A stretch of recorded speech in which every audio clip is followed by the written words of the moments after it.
Yahobu, Bapak Ibu Pendeta, Sinenge, Majelis dan warga Gereja Amin, ini adalah channel YouTube Sinode Gereja Amin.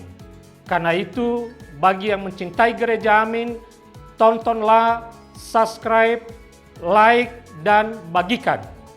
Gereja Amin yang tangguh, mandiri, dan peduli. Tuhan Yesus memberkati.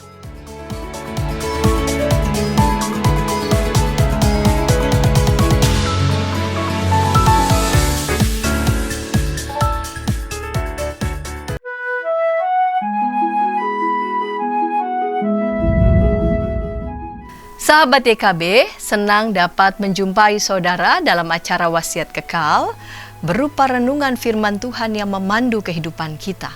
Saya Pendeta Santiani Manurung dari GKI Gria Merpati Mas.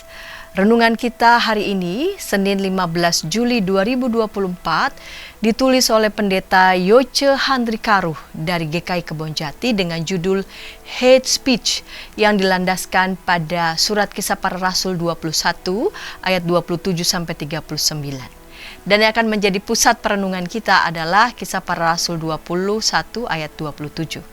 Sebelum membaca firman Tuhan, mari kita berdoa. Bapa di surga, mengawali hari yang baru ini kami mau memberikan diri kami merenungkan firman-Mu.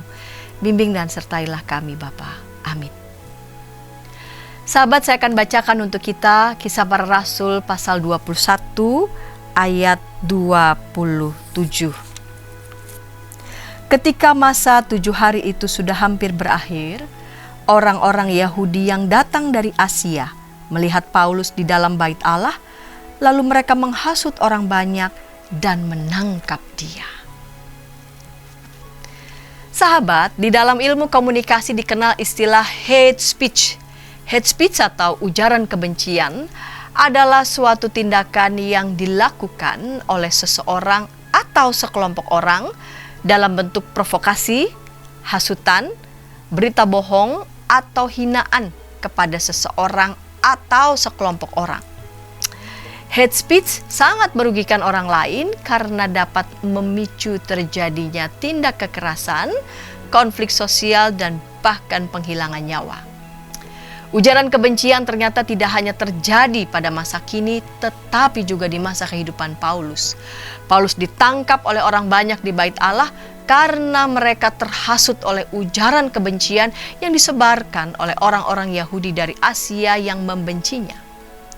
Ujaran kekerasan yang berupa hinaan, tuduhan, dan hasutan untuk melakukan keributan adalah bentuk kekerasan verbal. Pada akhirnya kekerasan verbal ini dapat memicu terjadinya kekerasan fisik. Inilah yang dialami oleh Paulus. Paulus pada akhirnya mengalami kekerasan verbal dan kekerasan fisik. Sahabat, bagaimana dengan kita? Kita perlu memperhatikan apa yang menjadi isi perkataan kita dalam berkomunikasi dengan orang lain.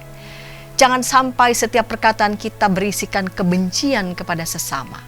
Sebaliknya, setiap perkataan kita harus berdasarkan kasih untuk membangun kehidupan bersama yang saling meneguhkan satu terhadap yang lain.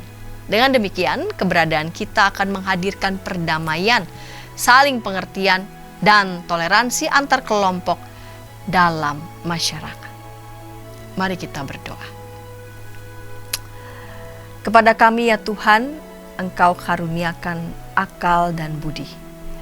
Dengan akal kami dimampukan untuk dapat selalu belajar bahkan mencipta, namun juga disertai dengan akal dan budi.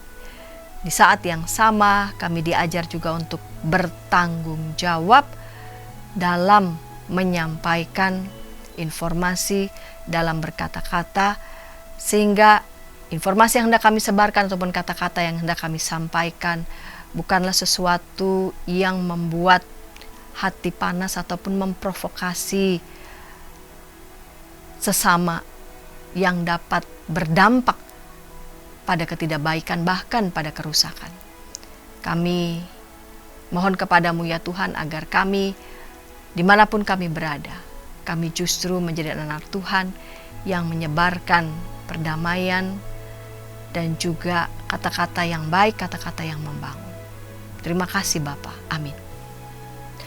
Demikian renungan kita hari ini. Jangan lupa subscribe, like, dan bagikan kepada sebanyak mungkin orang. Tuhan memberkati.